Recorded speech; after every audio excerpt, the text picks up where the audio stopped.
Hello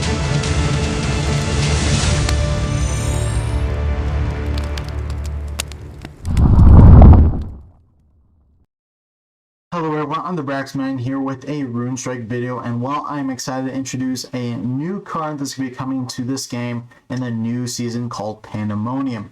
And that card is right above me. It is called Emancipator, but before we head and give you a breakdown of the card, please consider giving this video a like and subscribing to the channel so you guys can see future content. Just make sure to hit that little notification bell so you see whenever I post that video or content.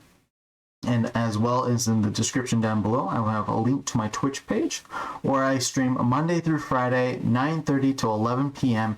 GMT time.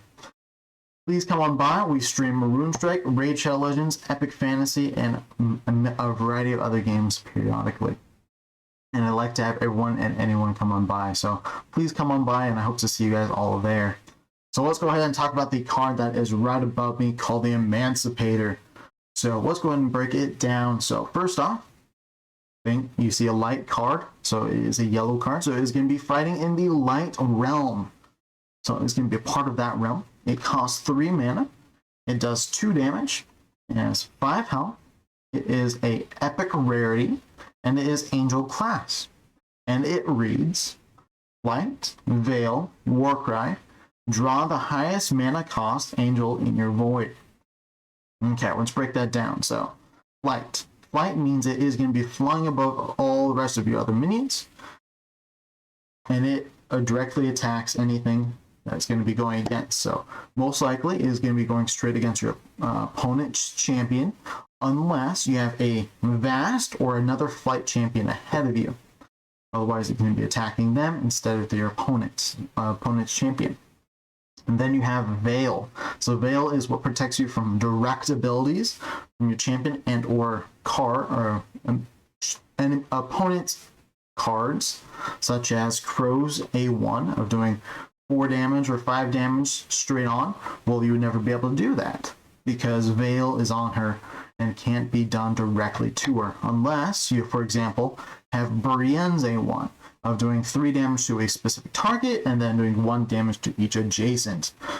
If you are targeting an adjacent minion to the Emancipator, boom, I would do 3 damage to that and then 1 damage to the Emancipator because it is adjacent, not directly at the Emancipator.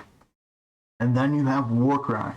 Warcry is an ability that is immediately given upon placing this card onto the field. So, and that reads, draw the highest mana cost angel in your void. Well, this is going to bring something interesting that I'm really, really excited because one, I love angel cards. They are probably one of my favorite cards within this, or favorite class of cards because, well, I love wings. I think they're just amazing looking and, well, the angels do have those. But the thing is, if we go ahead and go to our collection, look up angel as a keyword, it'll go ahead and pull up all the cards that have the angel word on them. And you may notice there are only 3 realms that have angels. And there are not many. So we have 4, 5, and 6 and 7 angel cards. Yes, there are some epics and legendaries, so you'll have a little bit more of them.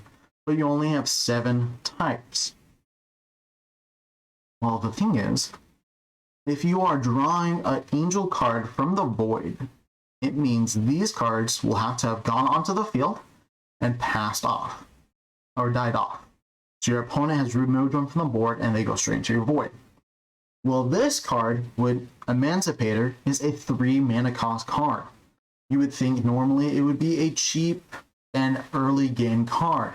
But because these angels, they are high cost, they have to be played later on. So they die off, they're played with lots and lots of mana because the lowest one right now is 5 mana cost. So they're mid to high end mana costing. So they all have to be placed out and killed off to go into the void.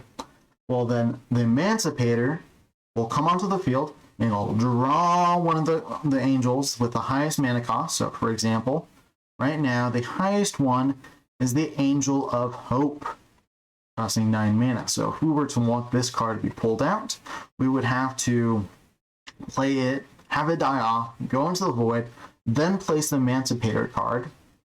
So it has to get at least 9 mana, and then place this out to then redraw the Angel of Hope from the void to place it back into your hand, which is really, really cool because it looks low, but you have to wait a while. So it's definitely an interesting ability for sure. So I'm excited to try it out, give it a shot. So because of the ability, it's like you have to wait for a while before you can play it because you have to have angels drop off, go into the void so you can replay it. But all these different cards that are angel all have great abilities. So Angel of Vitality, Warcry, all means your hand gain +1 and 1. Angel of Hope, Warcry, you restore 4 health, then it has Resurrect. So you have up to 8 health you can receive by virtue of at least having 1 Angel of Hope out. Because by virtue of playing it down, boom, you get 4 health. And then it resurrects, boom, you get 4 more health.